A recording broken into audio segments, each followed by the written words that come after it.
कहानी की शुरुआत होती है और हमें एक आदमी को दिखाया जाता है जिसे बहुत चोट आई थी। इसी हालत में वो पुलिस स्टेशन आता है और वहां बैठे पुलिस वालों को बताता है कि उसने किसी का खून किया है। ये सुनते ही पुलिस वाला कुछ देर के लिए भौंचक्का रह जाता है, क्योंकि आज से पहले किसी ने इस तरह पुलिस स्टेशन आकर अपनी गिरफ्तारी की मांग नहीं की थी। उन्होंने उसके केस की जांच की, जिसके बाद उसे मर्डर के जुर्म में 5 साल की सजा होती है। इसके 3 साल बाद हमें एक हाईवे को दिखाया जाता है जहां किसी का बहुत बुरा एक्सीडेंट हुआ था। कुछ लोग ऑफिसर लूक को क्राइम साइट पर ले जाते हैं, जहां उसने देखा कि विक्टिम की कार पूरी तरह चकनाचूर हो गई थी। जब उन्होंने लाश के ऊपर से कपड़ा हटाया तो उसे देखकर ऐसा लग नहीं रहा था कि उसकी ये हालत एक्सीडेंट की वजह से हुई थी। जरूर किसी ने उसका खून किया था। वहां उन्हें एक गन भी मिलती है, पर उससे कत्ल को अंजाम नहीं दिया गया। लाश पर कई चोटों के निशान पाए गए थे और ये कार क्रैश के निशान तो बिल्कुल नहीं लग रहे थे। फॉरेंसिक डॉक्टर ने उस लाश को देखकर बताया कि उसकी पसलियां और सीने की हड्डियां टूटी हुई है। शरीर पर कहीं काटने के निशान नहीं है, पर इसके गर्दन की हड्डी और सांस की नली में फ्रैक्चर है। ये मारने पीटने के निशान है।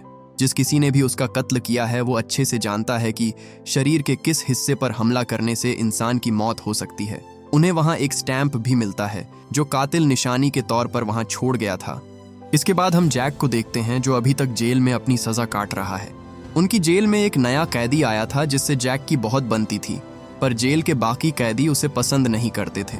उस दिन भी वो कैफेटेरिया में उसे परेशान करते हैं और उसे धमकाते हुए कहते हैं कि बुढ़े आइंदा इस बेंच पर दोबारा बैठा तो तेरी टांगे तोड़कर उसे कहीं बैठने लायक नहीं छोड़ेंगे। वो कैदी भी पीछे हटने वाला नहीं था, लेकिन बात और बिगड़े उससे पहले ही जैक तुरंत बीच में आकर झगड़ा रोक देता है। इसी बीच जैक की नजर टीवी पर पड़ती है, जिसमें कल रात हुए मर्डर की न्यूज चल रही थी। न्यूज देखते ही जैक तुरंत गार्ड के पास आता है और कहता है कि उसे किसी से बात करनी है, पर गार्ड बोला पहले फॉर्म भर दो, उसके बाद देखेंगे। लेकिन जैक ने न्यूज में कुछ ऐसा देख लिया था कि उसका फौरन किसी से बात करना जरूरी था। पर कई बार रिक्वेस्ट करने पर भी जब वो नहीं माना तो जैक के पास उससे अपनी बात मनवाने का सिर्फ एक ही तरीका बचता है। वो अपनी सेल में वापस आया और कैदियों को बुरी तरह पीटने लगा। देखते ही देखते जेल में हड़कंप मच जाता है। खतरनाक कैदियों के झुंड ने जैक को चारों तरफ से घेर लिया और सब एक साथ उस पर टूट पड़े। पर अकेला होने के बावजूद जैक उन्हें बहुत मारता है। वो किसी को नुकसान नहीं पहुंचाना चाहता था, पर जब उनके लीडर ने जैक के सर पर एक भारी भरकम लोहा दे मारा तो जैक की आंखों में ऐसा गुस्सा भड़क गया जैसा उन्होंने पहले कभी नहीं देखा था। वो लीडर के हाथ पैर तोड़ देता है और उसका आखिरी वार उसकी जान भी ले सकता था, पर जैक खुद को रोक लेता है क्योंकि उसने कसम खाई थी कि वो किसी की जान नहीं लेगा। जल्द ही गार्ड्स ने उसे काबू में कर लिया, पर वो लगातार यही मांग करता रहा कि उसे ऑफिसर लूक से मिलना है। ये सब करके उसने जो उधम मचाया था उससे परेशान होकर फाइनली लुक उससे मिलने को तैयार हो जाती है। गार्ड लुक को बताते हैं कि इस कैदी का नाम जैक है और पिछले 3 सालों से उसका रिकॉर्ड भी काफी अच्छा था, लेकिन कल अचानक उसने आपके बारे में पूछा और फिर बाकी कैदियों के साथ मारपीट करने लगा। उसका ये बर्ताव बहुत अजीब था। जब लुक उससे मिलने गई तो जैक उसे कहता है कि मैडम, मैंने जिन कैदियों को मारा मैं उन्हें कुछ देना चाहता हूँ। अगली बार जब आप आएंगी तो मैं आपको उसके पैसे चुका दूंगा। वो चाहता था कि उन सबको एक एक सिगरेट के पैकेट्स मिले, क्योंकि इसमें उनकी कोई गलती नहीं थी। पर लुक कहती है कि तुम्हें क्यों लगता है मैं फिर यहाँ आऊंगी? तुम जानते हो कि कातिल कौन है? जिस पर जैक उसे बताता है कि कल रात जिस आदमी का मर्डर हुआ मैं उससे कभी बॉक्सिंग रिंग में लड़ा था। वो एक अच्छा बॉक्सर था। उसे नहीं पता कत्ल किसने किया है, पर वो ये जानता है कि कातिल क्या सोच रहा है और अभी तो ये बस शुरुआत है, वो फिर किसी को मारेगा। उसका मानना था कि वो ये सब बेवजह नहीं कर रहा, यकीनन इसके पीछे उसका कोई मकसद है। अगर कोई और बात होती तो वो उसे सीधा गोली भी मार सकता था, पर हम दोनों जानते हैं कि उसे कितनी बेरहमी से मारा गया है। निहत्थे किसी को मारना अजीब बात है। जरूर वो कोई साइकोपैथ है। मैं आपकी मदद कर सकता हूँ, बस मुझे यहाँ से निकालिए। पर लुक के लिए इतनी वजह काफी नहीं थी। वो कहती है तुम्हें कुंफू आता है, इसका मतलब ये नहीं कि तुम मेरी इस केस में मदद कर सकते हो। मैं तुम पर क्यों भरोसा करूं? वो उठकर वहां से जाने लगती है, पर तभी जैक कुछ लोगों के नाम लेने लगा। वो कहता है उसका अगला शिकार इन्हीं 8 लोगों में से कोई एक होगा। लुक उसकी बातों पर यकीन नहीं करना चाहती थी, पर उसे अब तक इस केस से रिलेटेड कोई पुख्ता सबूत नहीं मिले थे, इसलिए वो अपने लोगों को उन 8 लोगों की डिटेल्स निकालने को कहती है। वहीं हम उस सीरियल किलर को देखते हैं जो अपने अगले मर्डर की प्लानिंग कर रहा था। वो दीवार पर किसी का नाम लिखता है और आज रात वो उसी को मारने वाला था। इसके बाद हमें एक जाने माने मूर्तिकार को दिखाया जाता है जो देर रात रुककर अपने अधूरे काम को पूरा कर रहा था। ये मूर्तिकार 10 साल पहले पूरे एशिया में किकिंग का चैंपियन था। वो किसी को भी हरा सकता था, पर कुछ वक्त बाद वो रिटायर हो गया और एक आर्टिस्ट बन गया। वो अपना काम कर ही रहा था कि तभी उसने एक आदमी को देखा जो बिना उसकी परमिशन के अंदर घुस आया था। उसने कहा, नीचे उतर जाओ वरना बहुत पछताओगे। पर वो आदमी उसे अपना नाम वोंग बताता है और कहता है कि मैं आज तुमसे फाइट करूंगा और जो हारेगा वो मरेगा। आर्टिस्ट उससे लड़ना नहीं चाहता था, पर जब उसने उसकी मूर्ति तोड़ दी तो पानी सर के ऊपर चला गया। उसने वोंग के चैलेंज को एक्सेप्ट कर लिया, जिसके बाद दोनों में जबरदस्त फाइट होती है। आर्टिस्ट देखता है कि उसका एक पैर छोटा था, पर अपाहिज होने के बावजूद भी वो अच्छा लड़ रहा था। वो वोंग पर कई जानलेवा वार करता है, पर वोंग ने उसकी एक टांग तोड़ दी जिससे वो लंगड़ा हो जाता है और आखिर में उसने एक डेडली किक से उसकी गर्दन तोड़ दी जिससे उसकी मौत हो गई। उधर लुक जैक के बारे में सारी डिटेल्स निकलवाती हैं।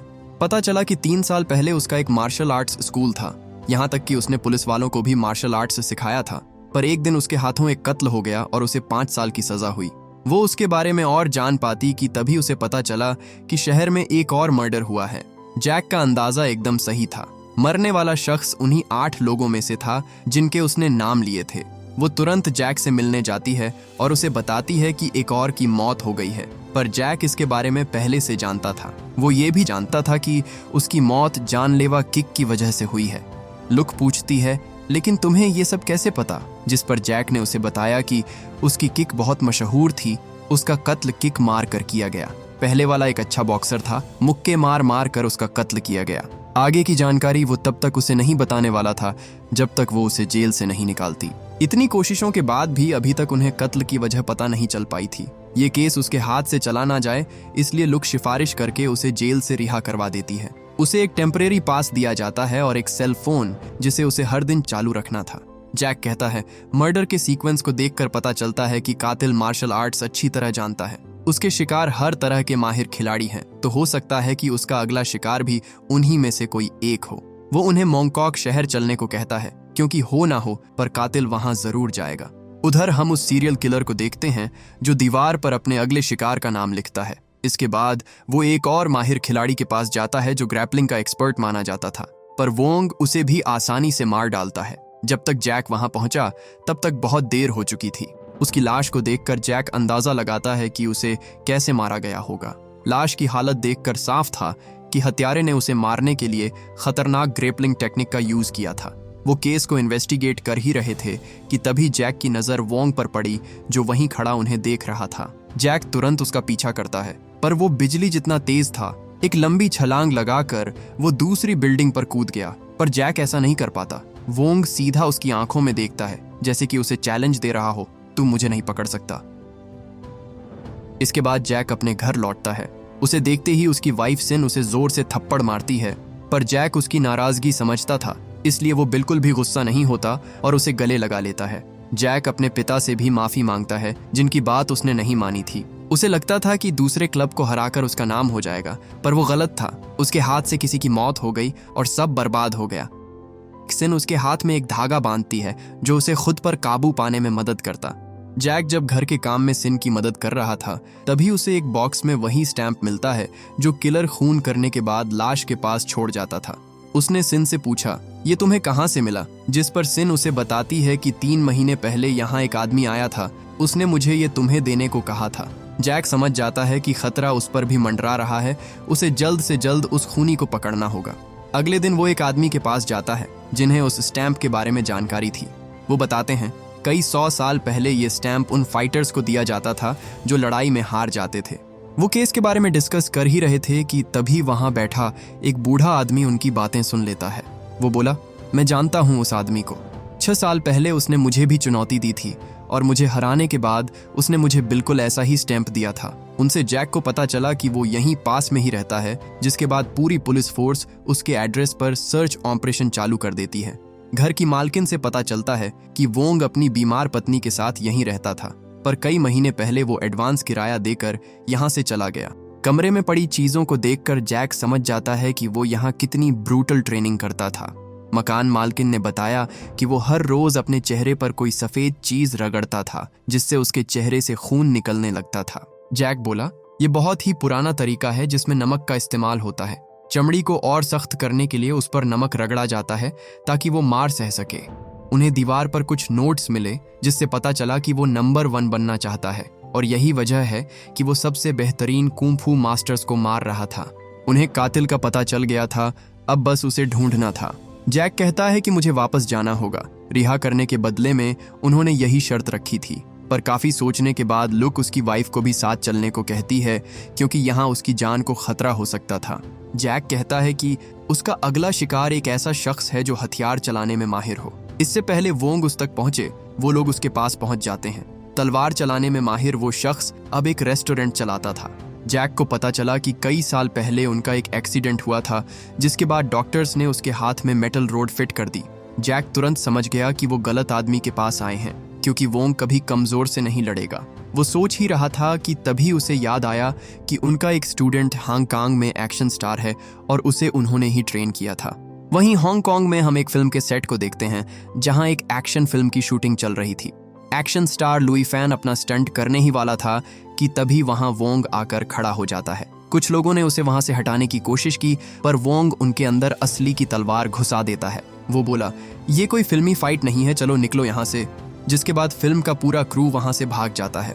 वो लुई फैन को फाइट के लिए चैलेंज करता है, जिसके बाद उसने भी अपने हथियार उठा लिए। उन दोनों के बीच जबरदस्त तलवारबाजी होती है। लुई को तलवार में महारत हासिल थी, पर वोंग की ब्रूटल ट्रेनिंग के आगे वो भी ज्यादा देर टिक नहीं पाता। उसने लुई की पीठ में तलवार घुसा दी, पर बावजूद इसके लुई हार नहीं मानता। जल्द ही दोनों के हाथ से तलवार छूट जाती है, जिसके बाद वोंग ने एक धारदार ब्लेड से उस पर हमला किया। वो लुई को कई बार स्टैब करता है और आखिर में उसके गले की नस काटकर उसे मार डालता है। जैक कहता है, उस पर नंबर 1 बनने का भूत सवार है, हमें उसे रोकना ही होगा, वरना वो हर उस इंसान को मार डालेगा जो उससे बेहतर है। इसी बीच पुलिस कमिश्नर लुक को फोन करके बताता है कि पिछले 3 मर्डर्स पहले से ही अखबारों में सुर्खियां बटोरे हुए थे, लेकिन कल रात का कत्ल थोड़ा अलग था। वो आदमी फिल्म इंडस्ट्री से जुड़ा हुआ था, इसलिए मीडिया इस केस को लेकर पुलिस पर जबरदस्त दबाव बना रहा है। कमिश्नर इस केस को बंद करना चाहता था, पर लुक कातिल को पकड़ने के लिए उससे 72 घंटों का समय मांगती है। वो कातिल मीडिया में कुंग-फू किलर नाम से फेमस हो गया था। उसका खौफ इतना बढ़ गया था कि जूडो, कराटे और कुंग-फू सीखने वाले स्टूडेंट्स तक उसके नाम से डरने लगे थे। एक दिन पुलिस को वोंग का कॉल आता है, पर वो सिर्फ जैक से बात करना चाहता था। वो बोला, मुझे शुक्रिया नहीं कहोगे तुम्हें जेल से बाहर निकालने के लिए। तुम कुंफू में इतने माहिर हो कि अगर चाहते तो वो जेल की दीवारें तुम्हें बंद नहीं रख पाती, पर तुमने हमेशा अपनी ताकत छुपा कर रखी। उस दिन जब हम छत पर मिले तो तुमने मुझे काफी निराश किया, पर मुझे उम्मीद है कि अगली बार जब हम आमने सामने होंगे तो तुम मुझे कड़ी टक्कर दोगे। अगर तुम चाहो तो मैं इसमें तुम्हारी मदद कर सकता हूँ। अगर मैं तुम्हारी बीवी को मार दूं तो तुम किसी को भी मार सकते हो। ये सुनते ही जैक का खून खौल उठता है, पर वोंग ने उसे कहा कि मुझे रोकने का बस एक ही तरीका है, और वो है मेरी जान लेना। उनकी बातचीत के दौरान पुलिस उसकी लोकेशन को ट्रेस कर लेती है, पर जब तक वो वहां पहुंचे वोंग वहां से जा चुका था। उनकी इस बातचीत से लुक समझ जाती है कि कातिल जैक को अच्छी तरह जानता है। वो अपने लोगों से कहकर जैक के पिछले 3 सालों के कॉल रिकॉर्ड्स और उससे मिलने वालों की लिस्ट निकलवाती है, और साथ ही उसने वोंग को पकड़ने के लिए लुकआउट नोटिस जारी कर दिया, ताकि वो चाहकर भी देश छोड़कर भाग न सके। फोरेंसिक रिपोर्ट से उन्हें पता चला कि जो नमक वोंग अपने चेहरे पर रगड़ता था वो एक छोटे से गांव से लाया गया था। वो जल्दी से उस गांव में जाते हैं और उन्होंने फाइनली उसका घर ढूंढ निकाला। लुक कहती है कि उस पर कोई गुनाह साबित नहीं हुआ है, उस पर सिर्फ शक है, इसलिए उस पर गोली मत चलाना। पुलिस फोर्स उसके घर में आती है, पर काफी ढूंढने के बाद भी उन्हें वहां कोई नहीं मिलता। उसकी वाइफ की अस्थियों के पास पड़े ताजे फूलों को देखकर लुक समझ जाती है कि बहुत ज्यादा चांसेस है कि कल वो यहाँ आए, क्योंकि कल उसकी पत्नी का जन्मदिन था। लुक सबको ऑर्डर देती है कि वो सभी चीजें वापस अपनी जगह रख दे, बिल्कुल भी नहीं लगना चाहिए कि हम यहाँ आए थे। इसके बाद उन्होंने जगह जगह पर सर्विलांस कैमरा लगाए और ऑफिसर्स को लोकल लोगों के कपड़े पहनाकर जगह जगह पर तैनात कर दिया, ताकि कल वो जैसे ही यहाँ आए वो लोग उसे धर दबोचे। उनका अंदाजा एकदम सही था। हम वोंग को देखते हैं जो अगले दिन वहां वापस लौटता है। उसके चेहरे पर एक अजीब सी मायूसी थी, जैसे कि उसने कुछ बहुत ही गलत किया। इसके बाद हमें एक फ्लैशबैक के जरिए उसकी बीमार वाइफ को दिखाया जाता है, जिसकी तबीयत दिन ब दिन बिगड़ती जा रही थी। उसे कैंसर था और वोंग के पास इतने पैसे नहीं थे कि वो उसका इलाज करवा सके। वोंग से उसका दर्द देखा नहीं जाता, जिसके बाद एक दिन उसने गुस्से में अपनी वाइफ का गला दबाकर उसे मार डाला। उसकी वाइफ की मौत नेचुरल नहीं थी और ना वो कैंसर से मरी थी, उसका खून हुआ था, जिसके लिए वोंग खुद को माफ नहीं कर पाता। वो आगे बढ़ ही रहा था कि तभी उसकी नजर कुछ कुत्तों पर पड़ी जो अभी तक बंधे हुए थे। वो समझ गया कि यहाँ कुछ तो गड़बड़ है, जिसके बाद वो सीधे जाने के बजाय अपनी बोट मोड़ने लगता है। सर्विलेंस कैमरा से उस पर लगातार नजर रखी जा रही थी, पर अचानक वो कहीं गायब हो गया, जिसके बाद पुलिस तुरंत हरकत में आ जाती है। इसी बीच जैक के फोन रिकॉर्ड और जेल की सीसीटीवी फुटेज बाहर आ जाती है। लुक ने देखा कि वोंग पिछले 3 साल से जैक से लगातार मिलने आता रहता था और रिकॉर्डिंग में साफ नजर आ रहा था कि वो दोनों एक दूसरे को अच्छे से जानते हैं। जिसके बाद लुक तुरंत जैक पर गन तान देती है, क्योंकि उसे लगा कि वो भी वोंग के साथ मिला हुआ है। कोई और रास्ता ना पाकर जैक उससे गन छीन लेता है, पर वो किसी को चोट नहीं पहुंचाना चाहता था, इसलिए वो उन सब को लॉक करके वहां से भाग जाता है। उधर हम वोंग को देखते हैं, जो उसका पीछा कर रहे पुलिस वालों को ठिकाने लगा देता है। लुक अपने लोगों को ऑर्डर देती है कि जैक भी उसके साथ मिला हुआ है, उसे रोको और जरूरत पड़े तो उसे गोली भी मार देना। ये सुनते ही सिन घबरा गई और जल्दी से जैक को ढूंढने लगी। इसी बीच वोंग जब अपने घर में आया तो उसने देखा कि उसकी पत्नी की अस्थियां वहां नहीं थीं। सिन वापस आती है और उसे वो अस्थियां दिखाते हुए कहती है कि अब जैक का पीछा छोड़ दो, वरना ये उसे कभी नहीं मिलेगी। पर वोंग गुस्से में उस पर हमला कर देता है। उन दोनों के बीच जबरदस्त फाइट होती है, पर सिन भी तलवार चलाने में माहिर थी। वोंग कहता है, तुम्हारा ये हुनर सिर्फ खेलने के लिए है, असली मार्शल मारने के लिए होता है। उसने उसे बुरी तरह घायल कर दिया और उसे मारने ही वाला था कि तभी वहां जैक आ जाता है। जैक ने देखा उसकी हालत बहुत क्रिटिकल थी। वो जल्दी से उन्हें एम्बुलेंस भेजने को कहता है, पर उसकी सुनता कौन, क्योंकि वोंग ने तो सारे ऑफिसर्स को मार दिया था। उसकी मदद करने वाला कोई नहीं था। पर तभी उसने वोंग को देखा, जो उसके सामने से ही गुजर रहा था। सिन उसे लड़ने से मना करती है, पर जैक उसकी नहीं सुनता और उस पर हमला कर देता है। दोनों के बीच जबरदस्त झड़प हुई और इसी बीच वोंग के हाथों से अस्थियों का कलश टूटकर बिखर जाता है, जो देख वोंग गुस्से से पागल हो गया। वो जैक पर पागलों की तरह हमला करता है और लड़ते लड़ते वो दोनों पानी में गिर गए। पुलिस उसे ढूंढने की कोशिश करती है, पर तभी वोंग ने एक पुलिस वाले को मारकर उसकी बोट को कैप्चर कर लिया। लुक उसकी बोट का पीछा करती है, पर वोंग ने बोट चलाने वाले को ही मार डाला। कुछ दूर चलते ही वोंग को घेर लिया गया, पर वोंग जान की परवाह किए बिना फुल स्पीड में अपनी बोट उनकी बोट से भिड़ा देता है और जब तक वो पानी से बाहर निकलते तब तक वोंग वहां से भाग चुका था। जल्द ही वहां एम्बुलेंस आई और सिन को हॉस्पिटल ले जाया गया, पर जैक भी अब एक फरार मुजरिम था। उसने लुक से कांटेक्ट किया और बताया कि मैं उससे मिला हुआ नहीं हूँ, वो जेल में मुझसे खुद मिलने आया था। उसने कहा कि वो मुझे अपना गुरु मानता है और मुझसे कुंफू सीखना चाहता है। उस वक्त मुझे जरा भी अंदाजा नहीं था कि वो आगे चलकर इस कला का इस्तेमाल लोगों की जान लेने के लिए करेगा। एक दिन उसने नंबर 1 बनने के लिए मुझे भी चुनौती दी, पर मैंने लड़ने से साफ मना कर दिया। लुक कहती है कि तो तुमने मुझे इसके बारे में पहले क्यों नहीं बताया? जिस पर जैक बोला कि अगर मैं आपको बता देता कि मैं उससे पहले मिल चुका हूं तो आपको मेरी जरूरत नहीं होती और मैं जेल में ही रहता और कभी सिन को नहीं बचा पाता। उसने मुझे धमकी दी थी कि अगर मैं उससे नहीं लड़ा तो वो सिन को जान से मार देगा, इसलिए मेरा जेल से निकलना बहुत जरूरी था। जैक अब तक उसका साथ इसलिए दे रहा था क्योंकि उसे यकीन था कि पुलिस उसे पकड़ लेगी और वो सलाखों के पीछे होगा। पर आज जो हुआ उसे देखकर वो समझ गया कि सिन को बचाने के लिए उसे वोंग को मारना ही होगा।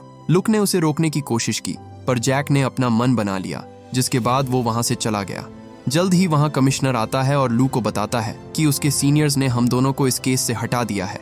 लुक कहती है, पर सर, ऐसे तो वो कातिल हमारे हाथ से छूट जाएगा, लेकिन ये ऑर्डर्स ऊपर से आए थे जिन्हें वो नजरअंदाज नहीं कर सकते थे। इसके बाद हम जैक को देखते हैं, जिसे अपने की पर बहुत पछतावा हो रहा था। वोंग जेल में खत लिखकर उससे सवाल पूछा करता था।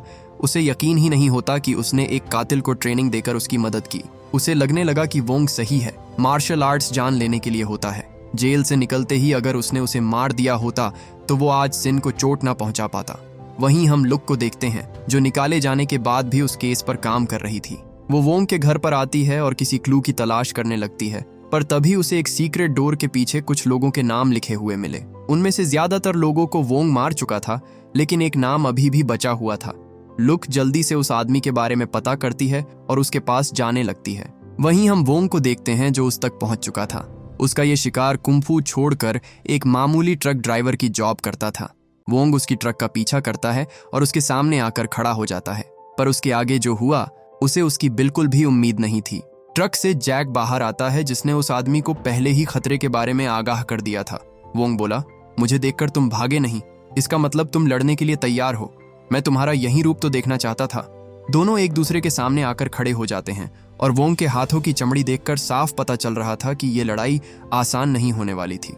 दोनों में फाइट शुरू होती है और वोंग उस पर एक के बाद एक कई जानलेवा वार करता है, पर वो जैक को छू तक नहीं पा रहा था। वो शुरू में कोई जवाबी हमला नहीं करता, बस उसके लड़ने के तरीके को ऑब्जर्व करता है। लेकिन वोंग में उतना सब्र नहीं था, इसलिए वो अपने हमले की रफ्तार दोगुनी कर देता है। उसने जैक पर कई घातक वार किए, जिसके बाद उसे भी लड़ना पड़ता है। वोंग ने उसकी ग्रैपलिंग तकनीक उसी के खिलाफ इस्तेमाल की, पर वो किसी मछली की तरह उसके हाथों से फिसल जा रहा था। इसके बाद जैक ने उसे बहुत पीटा और एक जोर की किक मारकर दूर फेंक दिया, जिससे वोंग एक चलती ट्रक के नीचे कुचला ही जाने वाला था कि एंड मौके पर जैक ने उसे पीछे खींच लिया, क्योंकि वो उसे अपने हाथों से मारना चाहता था। खुद को हारता देख वोंग वहां से भागने लगता है, पर जैक ने उसका पीछा नहीं छोड़ा। कुछ दूर आते ही उन दोनों में फिर से फाइट होती है। वोंग इस लड़ाई में बुरी तरह थक गया, पर तभी जैक के हाथ से उसका बांस छूटकर नीचे गिर जाता है।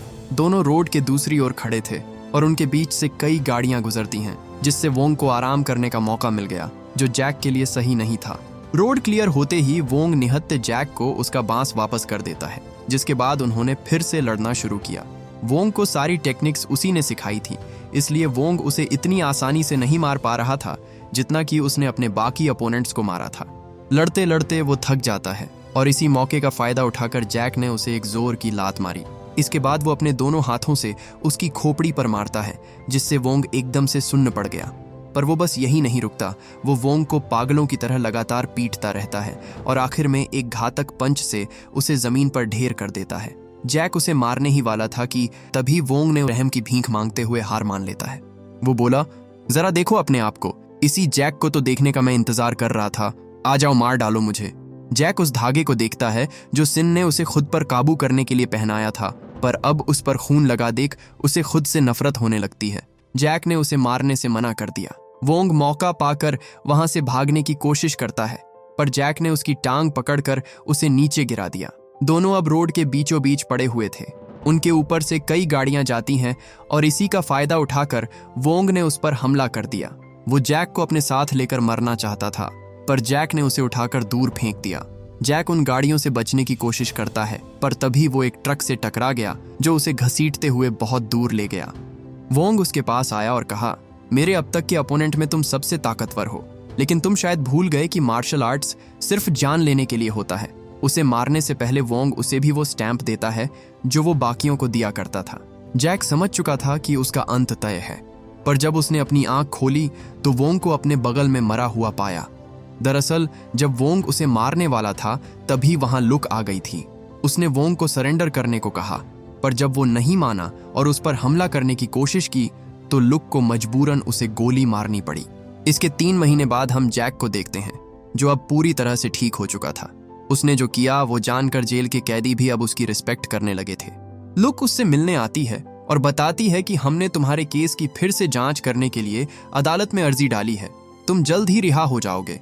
इतना ही नहीं, वो चाहती थी कि बाहर आने के बाद जैक पुलिस को मार्शल आर्ट्स सिखाए। इसके कुछ टाइम बाद जैक को बाइज्जत रिहा कर दिया जाता है। उसने बाहर निकलने के बाद एक स्कूल खोला जिसमें वो बच्चों को मार्शल आर्ट्स सिखाता था। जैक हमेशा से ही महफूज और खुशनुमा जिंदगी चाहता था। उसके लिए नंबर 1 बनने का मतलब था अकेले पड़ जाना, क्योंकि वहां तक पहुंचने के लिए बहुत कुर्बानियां देनी पड़ती थीं। वो हर कमजोर इंसान को ताकतवर बनता देखना चाहता था, पर नंबर 1 बनने का ख्याल उसके दिल में कभी नहीं आया। इसी के साथ ये मूवी यहीं खत्म हो जाती है। उम्मीद करता हूं कि ये कहानी आपको पसंद आई होगी। Thank you for watching.